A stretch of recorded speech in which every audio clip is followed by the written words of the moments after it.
Good morning, good afternoon, good evening, and welcome to another session of GLU, where we're going to be talking about thriving through frustration, empowerment to overcome hurdles.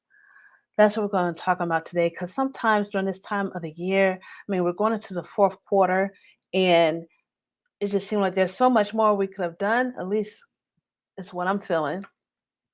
And yet, and still, it's not coming to fruition. Things are just not gelling together. And at this time of the year, you think things will be gelling together, and they're not, and they can be quite frustrating. Well, hello, everyone. My name is Karen Allen. I'm the VP of Events and your host today, talking about thriving through frustration. So, what I'm going to do is going to go through some frustrating things that entrepreneurs share that we experience here on our journey of entrepreneurship and give you some strategies, some tips, some tricks, or some things that you can use, some tools you can use in order to overcome those hurdles. All right, so let's get into it. But before we get started, if you are here with us live, put in a hashtag live in the comments. And if you're here on the replay, put in hashtag replay. So glad you're here with us. And so far, Michelle's here with us, and Tyra's here with us. Thank you so much, ladies, for being here with us today as we're going through thriving through frustrations.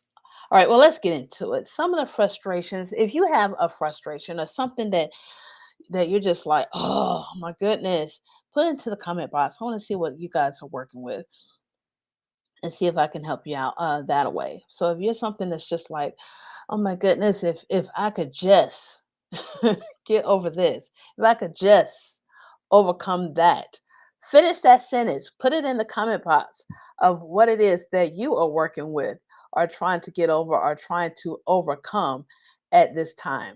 Okay? Put that in the comment box and we'll see what you guys are working with. All right. Great topic. Thank you, Dr. Lisa. Yes, understanding how we feel because we all have this. We all have this. Michelle said, understand how you feel. Yes, we all get through this one way or the next. Hello, Nancy. How are you doing? Okay, great. All right, well, let's get into it of what we're going to be talking about today. Some of the frustrating things when you're just starting off is lack of clarity. Lack of clarity. You know, you want to start a business. You know, you want to have some kind of side hustle. You know, you want to get out of the JOB, joyless occupational bondage. And if you have a better name for those acronyms, put those in the comment box. I want to see what you guys come up with. But that's what I call it, JOB, joyless occupational bondage. But you just don't know where to go. You don't know where to start, let alone how to start it. But those are some things that you need to have laser focus when you're starting a business. But having lack of clarity can be a major obstacle. So, what I'm going to encourage you to do is define your vision. See a vision, make a vision board, everything on how you see yourself in the future, on how your day is going to be, how you're going to the people that you're going to be engaging with and communicating with. Visualize that in your head. Get that picture in your head right here.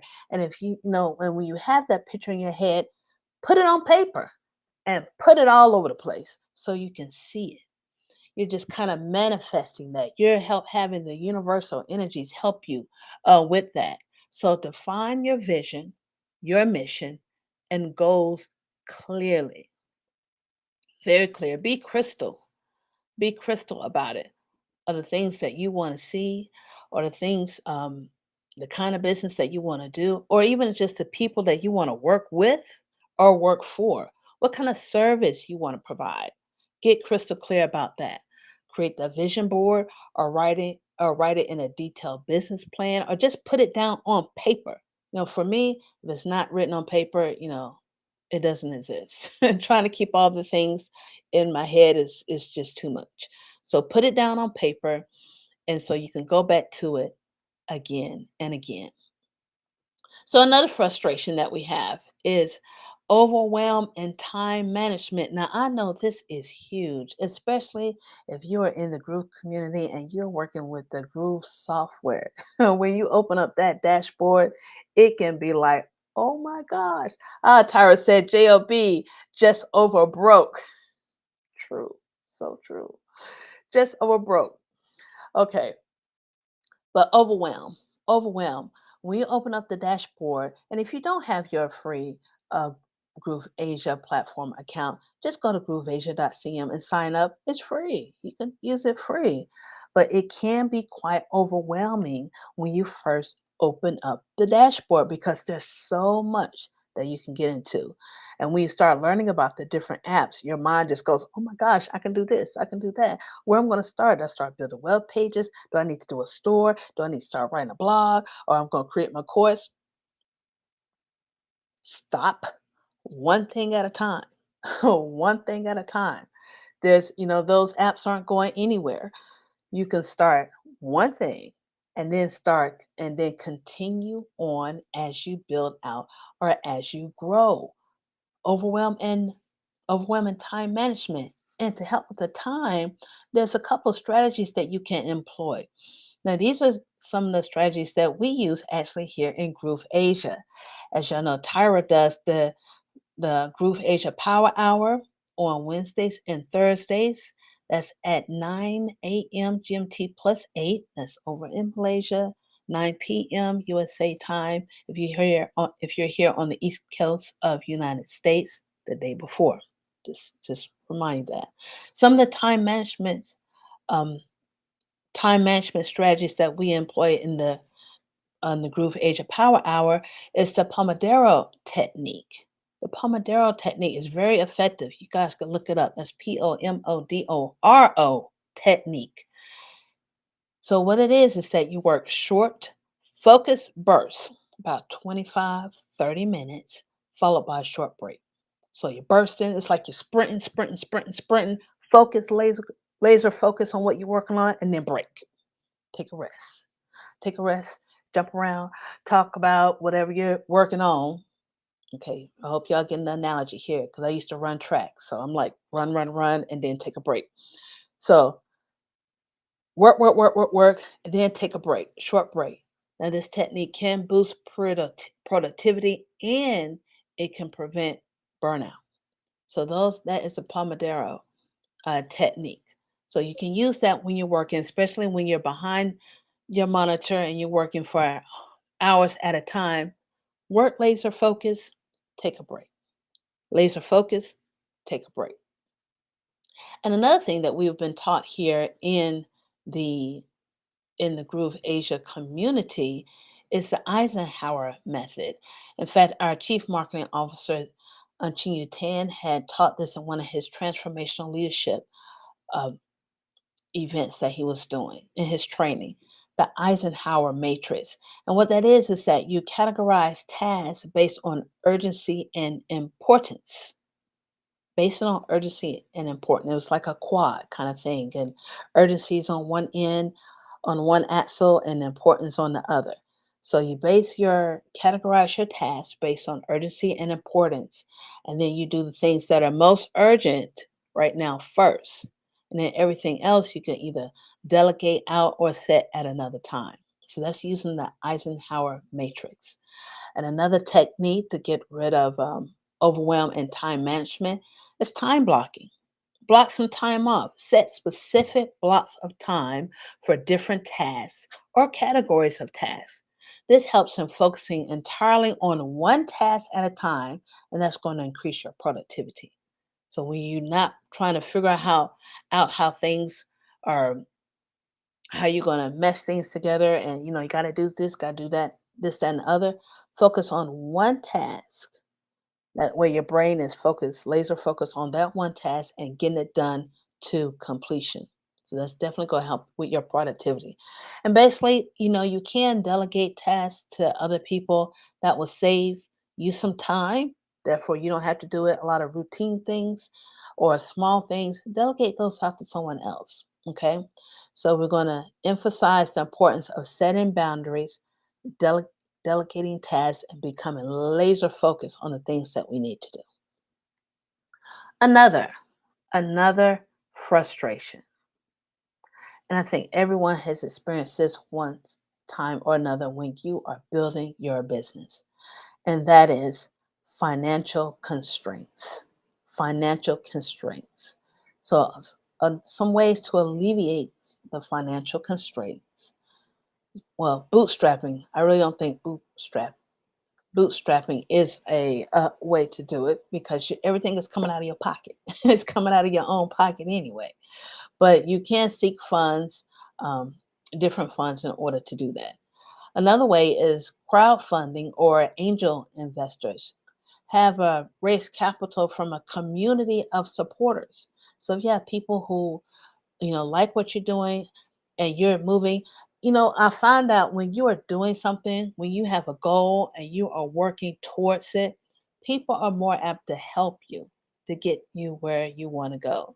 Loved ones, friends, families, and even strangers, they, you know, deep pocket people, they like to find a way of putting on some money. And if they would like to, and they can invest in you, you're working it out, you have a goal, you're passionate about it, you can have an angel investor who'll be willing to invest in you because they see your drive and your passion behind your niche, your topic, your product, whatever it is. And they're more than willing to help.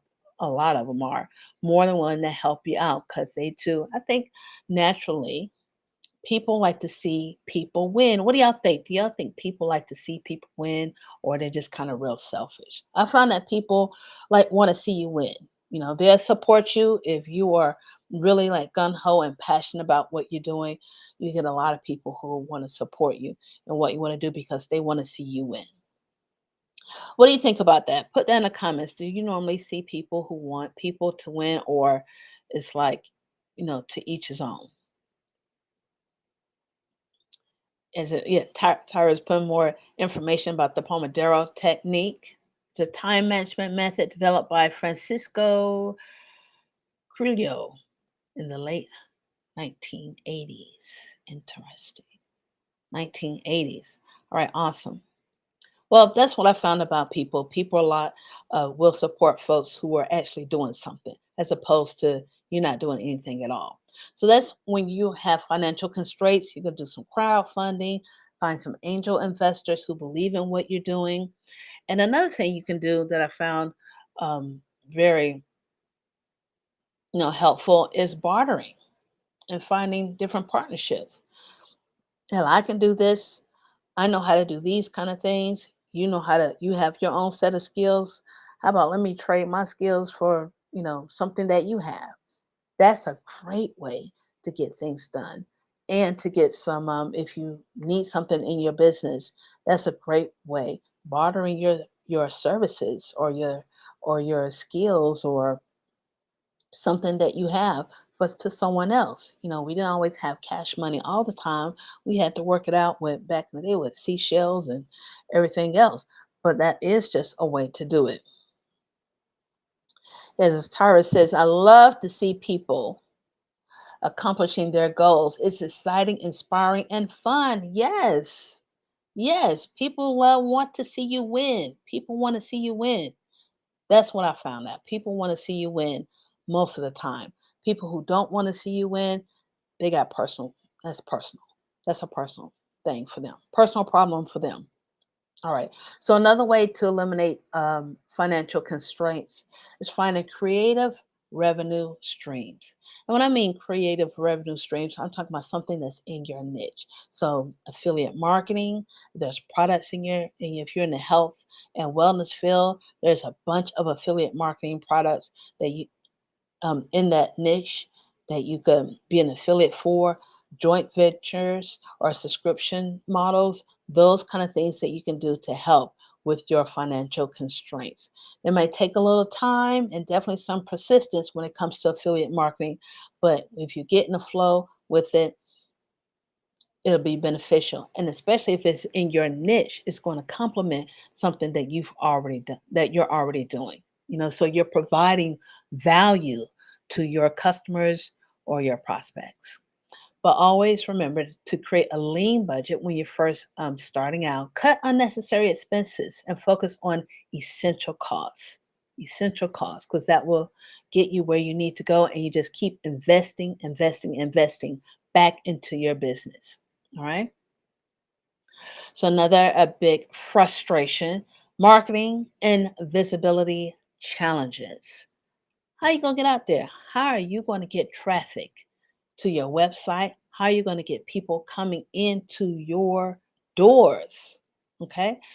These are things that we teach here on in Groove Asia. That's what Groove Asia is all about. We have training webinars and workshops and events to do just that. How you going to get traffic to your website or get people coming into your doors? Because if you don't have traffic and you don't have people coming into your doors, you have zero money coming in. Absolutely zero. So we have some things that are coming up even this weekend and next week. And we do this throughout the whole year on how you get that traffic coming in to your website and to your doors, because that is most important when you're trying to get when you're doing marketing and you're trying to get yourself out there. Another way is blogging is good. Blogging with links all in it is great. You could actually direct people to where you want to go. Building out your funnels, grab them all like a big fish net and then bring and take them through your funnel to your main call to action. Another way of getting people to where for visibility and marketing skills. Use social media engagement, social media, networking events, a couple of different networking events. Sign up with your Chamber of Commerce. Be a member of BNI. That's a very good networking event, and different trade shows, workshops. Just get out in the community, start shaking hands, shaking hands if you want to. If you want to do it that way, start shaking hands and meeting people in networking events. Otherwise, get all over the internet with your social media. So that's a great way for marketing and visibility challenges. All right, on to the next one, handling rejections and setbacks. I'll say when people reject you, don't take it personally. Don't take it personally. A lot of time when people are saying no, we're just programmed to say no. We're just born that way. We're just programmed to say no. Don't take it personal. And a lot of times a no just means more information. They need more information to say yes. They, especially if they're quick to say no, they don't know what they're missing. And a lot of times, like I said, they need more information um, to make the decision to say yes. So a lot of times when you're blogging and everything, when you're blogging and building your websites, it's providing information and educating your potential customers first on your product. Educate them, let them know what it does, what it's about, how it's going to benefit them, how it's going to benefit them first. And then when they click and they see how the value that your product has, then that's a yes. That's a yes. Yes. Like Michelle said, your website is your hub. You have full control over that. Yes, you do. You have full control over your own website and your blogs and your courses. You have full control. And if people are saying, no, I don't want your product, or no, I don't want your course, just just educate them and show them the value that it brings into their life, the value that and how they can benefit by buying your product or going through your course. Educate them. All right. So we're not going to take rejections personally. And these are just some mindset things. Just some mindset things. Say it's not a no or rejection of you. It's just that they're not ready yet. And there's just way too many people in this world to be worried about one person. That's all I want to say about that. But you also can take those setbacks and reframe them into a learning experience. That way, it builds your resilience. You're focusing more on resilience and how you overcoming. How are you going to overcome that? What lesson you learn out of that, and then keep it moving.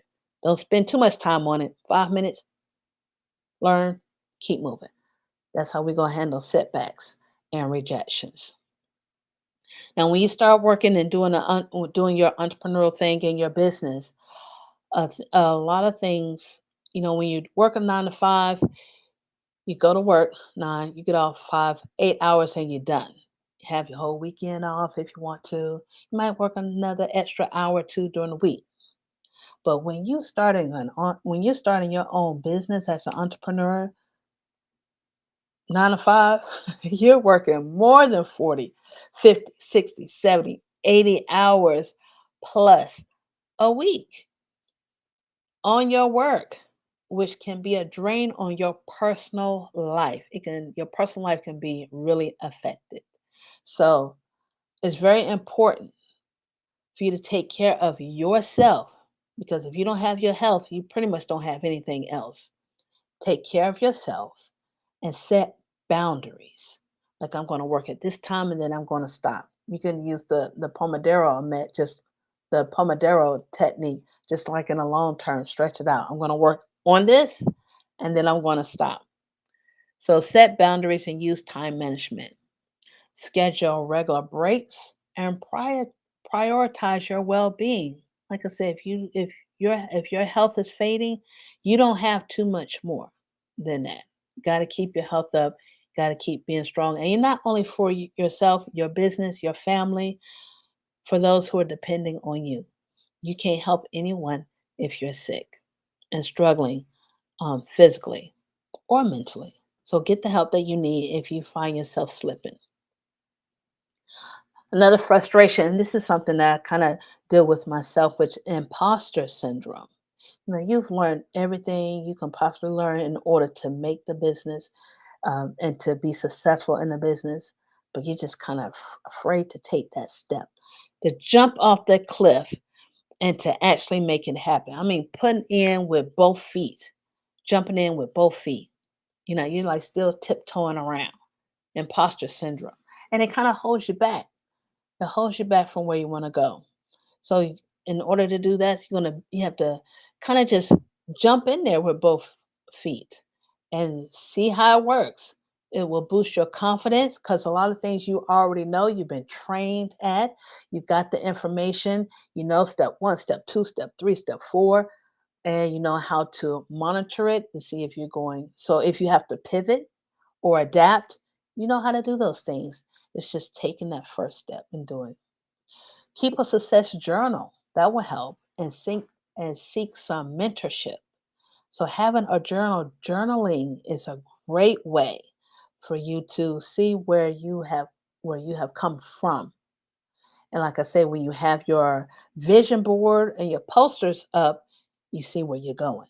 So journaling, talk about where you're going, where you're coming from, what you want to do, and then you have your vision board in front of you, so you see where you're going.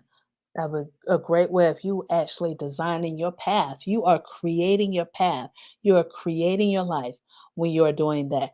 Of course, you're gonna have bumps in the road, but you're gonna get over those. So feeling inadequate is common. It's very common. It's very common, but it doesn't reflect your actual capabilities, because you always, when you have trained and you have educated yourself, you have what it takes.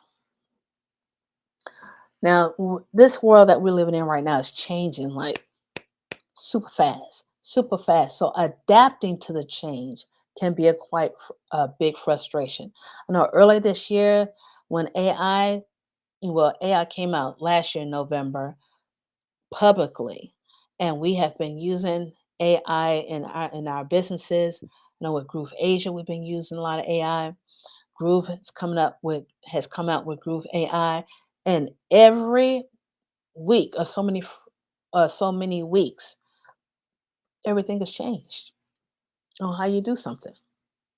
It is becoming super fast on how fast things are changing, but you have to be able to adapt. But that's, to me, is part of being aware of what's going on around you and putting in the practice of these different things, of what's going, using the tools, um, being engaged and being involved and being active in your business, being active in your business. And that's a way that you could change. Ella says, "Yeah, right about the health. Yes, health. Health is very important. If you don't have that, you don't have too much because that's just going to definitely hinder you." Right. With action comes understanding. You so right, Dr. Lisa. It comes with understanding, and when you understand something, you can pivot and know which way to go. We had Nicholas in our community know a whole lot of different techniques, whole lot of softwares, just a lot of everything. But it's how he used them, are able to use them because you know what each software or each thing did, and you could like piece them together. And that was something else, trying to piece all those things together. Time does go by super fast. It is going by super fast in a year with AI. That's all right, Nancy. And it's going to only go get quicker and quicker and quicker and quicker, and we're going to have to be able to keep up. So when we're trying to keep up and trying to do all of these things, and this stuff is all on our plate, another big frustration is a lack of support and networking opportunities.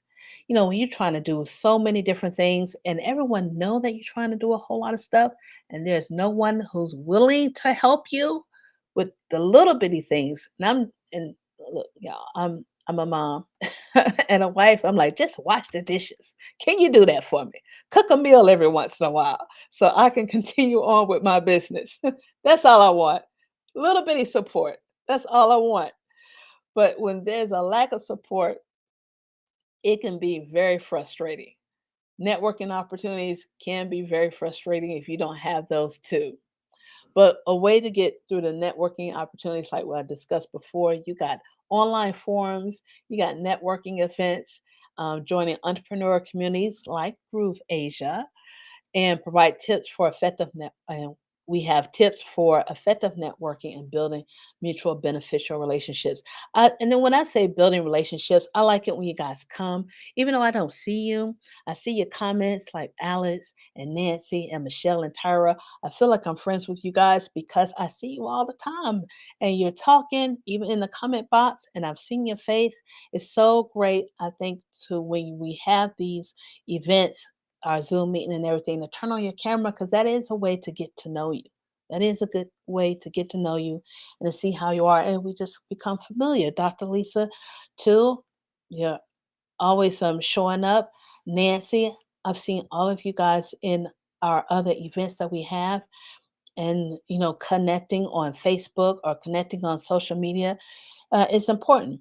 At least you get a yes, confirm as a friend because I know you or I've seen you. I've seen you around and I know where you're from. So that definitely helps when it comes to dealing building friendships and networking. And then we get to know what you do, what I do, and then those other and then you can go from there as far as building business relationships.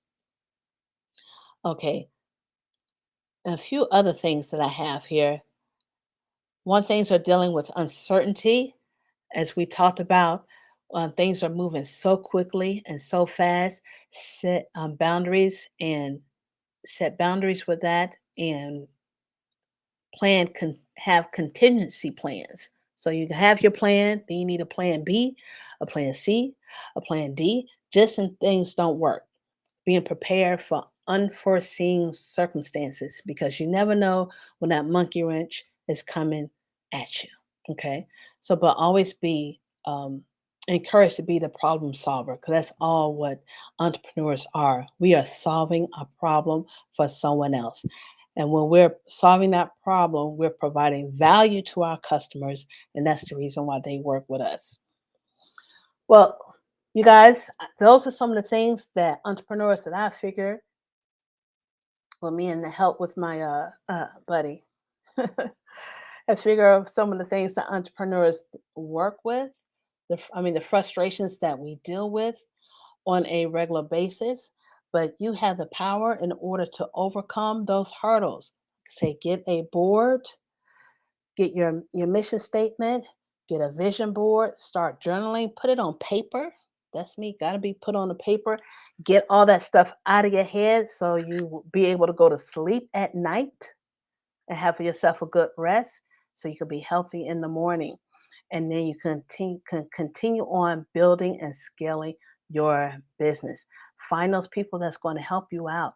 Find those support group. We have a lot of supporters here in Groove Asia. Just reach out into the community. We are all about backing you and helping you, getting you where you need to go.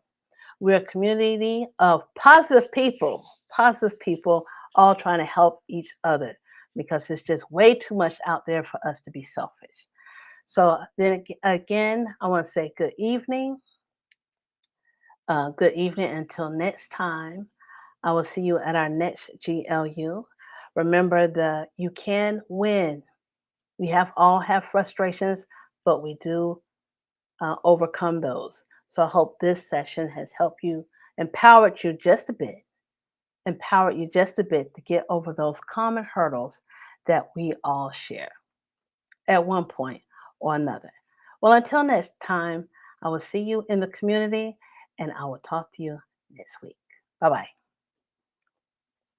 Hi, this is Simon Liang with GrooveAsia.cm. Are you already a part of the #1 community in the world? If not, do so right now for free training and support, along with live sessions to help you succeed. Start now by joining us in our private Facebook group and get more exclusive video content on our YouTube channel. Make sure to like and subscribe with notifications turned on for all updates. Join our community right now. Let me know if you have any questions, and I will see you on the inside at GrooveAsia.cm.